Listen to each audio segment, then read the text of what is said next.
Hello दोस्तों, कैसे हैं आप सब। स्वागत है आप सभी का कॉमिक वर्ल्ड चैनल पर। तो चलिए दोस्तों, शुरू करते हैं आदर्श चित्रकथा में अगली कॉमिक्स, राजा प्रसन्नजीत और उनका पुत्र। महाकाव्य काल के बाद छठी शताब्दी ईस्वी पूर्व तक प्राचीन भारतीय इतिहास अंधकारमय रहा। इस काल ने भारत की परम सभ्यता व संस्कृति पर प्रकाश डाला।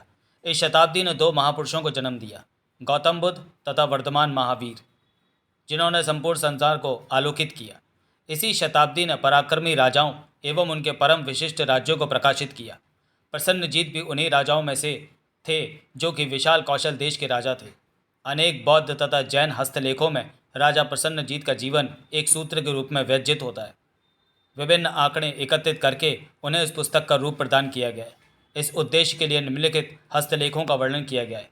अंगुत्तर निकाय, संयुक्त निकाय, भद्रशाला जातक, धम्मपाद अधकथा। अनुवादिका कुमुद माथुर। राजा प्रसन्नजीत और उनका पुत्र। छठी शताब्दी ईस्वी पूर्व में राजा प्रसन्नजीत कौशल राज्य के पराक्रमी राजा थे। एक दिन मंत्री रानी मल्लिका का कोई समाचार आया? अभी तक कोई नहीं आया महाराज। शायद रात तक अवश्य कोई समाचार आ जाएगा। ठीक है, तब तक मैं विहार हुआ हूँ। विहार मतलब बौद्ध आश्रम। भगवान बुद्ध का उपदेश सुनने के लिए? हाँ, सिर्फ उन्हीं से मुझे मानसिक शांति मिलती है। अतः राजा विहार चले गए और वहाँ प्रार्थना भवन में बैठ गए। उपदेश आरंभ हुआ। तभी एकाएक किसी व्यक्ति ने आकर राजा के कान में धीरे से कुछ कहा। समाचार सुनकर राजा बहुत दुखी हो गए। महाराज, आप उदास क्यों दिख रहे हैं? रानी मल्लिका ने एक कन्या को जन्म दिया है। शुभ समाचार है। आशा है मल्लिका कुशल है। हाँ, वो सकुशल हैं, लेकिन कन्या के जन्म पर आप दुखी क्यों हो? स्वामी, वह मेरे किसी भी काम नहीं आ सकती। ऐसा मत कहो। नारी तो इस पृथ्वी पर प्रबलतम शक्ति है। क्या वह बुद्ध की माँ नहीं है? जी हाँ स्वामी। आप सबों को स्त्री का आदर करना चाहिए। क्षमा कीजिए महाराज, अब भविष्य में मैं ऐसा ही करूँगा। एक दिन अमात्य, मैं शाक्यों से वैवाहिक संबंध बनाना चाहता हूँ, लेकिन शाक्य तो आपके पराधीन है। ये बात नहीं है। क्षमा कीजिए, मैं समझ नहीं पाया। मैं भगवान बुद्ध के परिवार से संबंध रखना चाहता हूँ। अच्छा, अब मैं समझा।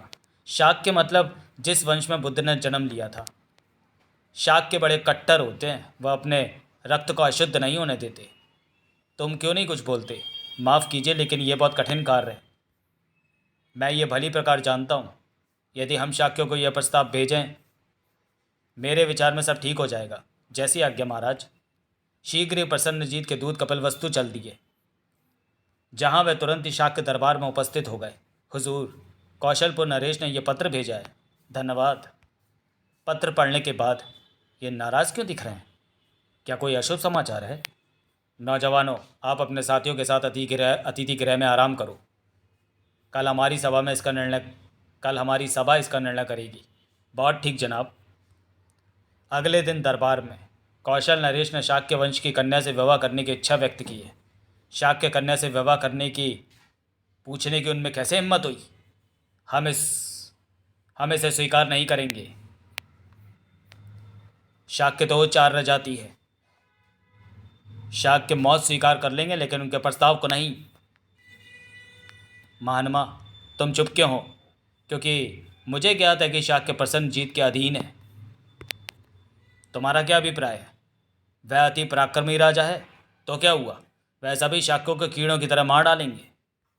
मैं इसका तात्पर्य समझ गया। शांत महानमा, ठीक कह रहे हैं। ओह नहीं नहीं, कृपया सुनिए। हम भ्रम में पड़ गए हैं। कैसा भ्रम? यदि हम अपनी कन्या देते हैं तो हमारे वंश की कीर्ति का ह्रास होता है। बिल्कुल ठीक। लेकिन यदि हम नहीं देते तो हमारा नाश हो जाएगा। ओह, अब मैं समझा। फिर क्या किया जाए? मैं ये प्रश्न महानमा से पूछता हूँ।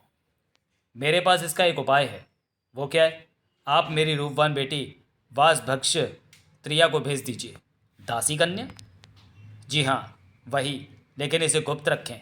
ठीक है, बड़ा अच्छा विचार है, लेकिन एक खतरा है। वो क्या है? यदि भेद खुल गया तो हमारा नाश हो जाएगा।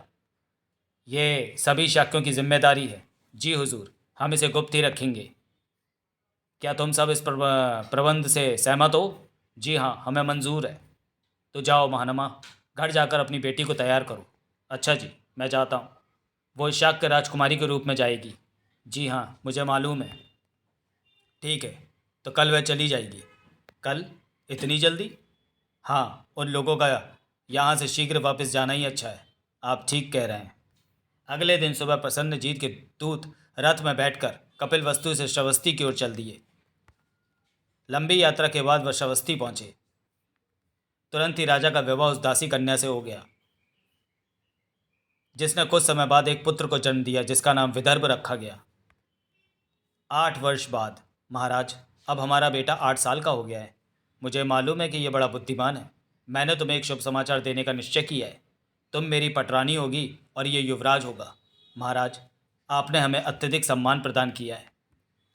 पिताजी, आपने मुझे महान आदर प्रदान किया है। धन्यवाद बेटा। आखिर तो तुम शाक्यों के पौत्र हो। एक दिन। पिताजी, आप मुझे कपिल वस्तु क्यों नहीं भेजते? किस लिए? मैं अपने नाना मामा तथा मामियों से मिलना चाहता हूँ। तुम अभी यात्रा के लिए बहुत छोटे हो। इसके अलावा कपिल वस्तु बहुत दूर है। हे माँ, मेरी वहाँ जाने की बड़ी इच्छा है। बेटा, हट मत करो। 16 वर्ष की आयु तक राजकुमार ने अपनी इस तीव्र इच्छा पर बड़ी मुश्किल से काबू पाया। माँ, आज मैं 16 वर्ष का हो गया। हाँ बेटा, अब तुम युवक हो। माँ, मैंने कपिल वस्तु जाने का निश्चय किया है। इतनी जल्दी क्या है? जल्दी? मैं तो इतने वर्षों से बड़ी उत्सुकतापूर्वक प्रतीक्षा कर रहा था। रानी, इसे जाने दो। हे भगवान, अब मैं क्या करूं? ठीक है, लेकिन मैं पिताजी को एक पत्र भेज दूं। माँ, किस लिए? तुम बड़े चिड़े चिड़े मिजाज के लड़के हो, अतः मैं उन्हें पहले ही तुम्हारी पसंद व नापसंद के बारे में बता देना चाहती हूँ। तुम्हारी माँ ठीक कह रही है। अतः कपिल वस्तु पत्र भेजा गया और थोड़े समय बाद ही राजकुमार भी वहाँ पहुँच गया। हम कौशल युवराज का स्वागत करते हैं। हे महानमा, तुम्हारे नाना जी हैं। फिर पूरे नगर में उसकी सवारी निकाली गई। वास्तव में बड़ी सुंदर नगरी है। एक बार वह शाह के दरबार में गया। मित्र, यहाँ मुझे कोई भी व्यक्ति सम्मान क्यों नहीं दे रहा? राजकुमार जी, नाराज़ न होइए, यह सब तुमसे बड़े हैं। मित्र, मुझे यहाँ कुछ गड़बड़ लगती है। युवराज, तुम ऐसा क्यों सोचते हो? तुम मुझसे ऐसे दूरी रखते हो मानो मैं कोई पराया हूँ। क्या ये बात है? मैंने ध्यान नहीं दिया। तुम तो उनकी शिष्टता पर बड़े मोहित हो सकता है, लेकिन वे तो बड़े सभ्य लोग हैं। मुझे कुछ संदेह है। मैं उनके साथ एक चाल चलूँगा। वो क्या है? महानमा से जाकर कह दो कि आज मैं उनके साथ खाना खाऊंगा। ठीक है। इस संदेश को सुनकर महानमा के परिवार में खलबली मच गई। आप दासी पुत्र के साथ कैसे खाना खा सकते हो? चिंता मत करो, तुम खाना तैयार रखो। क्या आप सच कह रहे हो? मैं उसके सामने खाने का बहाना करूंगा। ओह, आपकी बात सुनकर मुझे शांति हुई। भोजन कक्ष में। यह तो बड़ा अपमान है। वह ऐसे दिखा रहे हैं मानो खाना खा रहे हो, लेकिन वास्तव में खा नहीं रहे।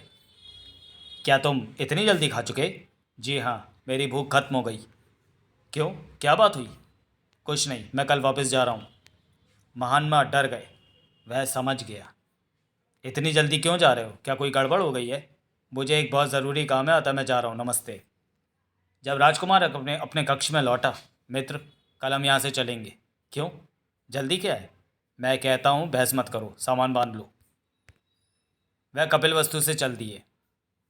मार्ग में, दोस्त, उन लोगों से ठहरने को कहो। अभी से? मैं अपनी अतिरिक्त तलवार वहाँ कमरे में ही भूल आया। अच्छा, मैं जाकर लाता हूँ। मित्र एकाएक कमरे में घुसा। हे स्त्री, मैं तलवार लेने आया हूँ। ये रखी। आप इस कुर्सी को दूध से क्यों साफ कर रही हैं? मैं इसे पवित्र कर रही हूँ। किस लिए? एक दासी पुत्र इस पर बैठा था। दासी पुत्र? हाँ, वह राजा प्रसन्नजीत का पुत्र। आप क्या कह रही हैं? क्या तुम्हें नहीं मालूम कि उसकी माँ दासी कन्या है? वह मित्र तलवार लेकर लौट आया और राजकुमार को वह समाचार बता दिया। राजकुमार, तुम्हारे मन में जो भी संदेह थे वे सच निकले।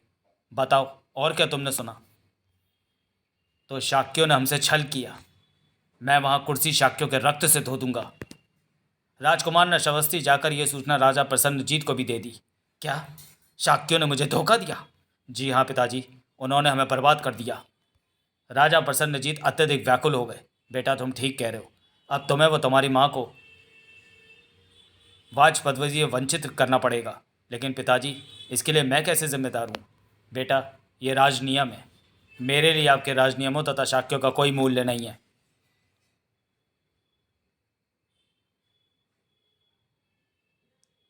मैं किधर जाकर भगवान बुद्ध की संपूर्ण वृत्तांत सुनाऊंगा? राजा तत्काली अच्छा, विहार जाकर भगवान बुद्ध को संपूर्ण वृत्तांत सुनाऊंगा। राजा तत्काली विहार के लिए चल दिए और बुद्ध को सारा वृत्तांत सुनाया। भगवान, इस प्रकार आपके संबंधियों ने मुझे धोखा दिया।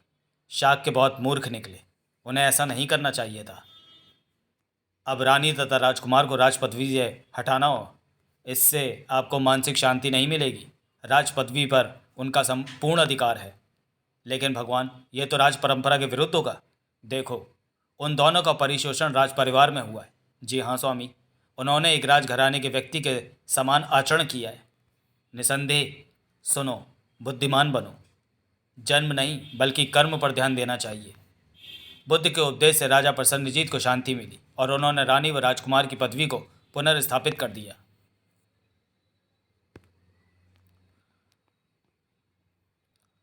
तो चलिए दोस्तों, वीडियो को यहीं समाप्त करते हैं और मिलते हैं आदर्श चित्रकथा की किसी अगली चित्रकथा में अगले वीडियो में। तब तक के लिए धन्यवाद।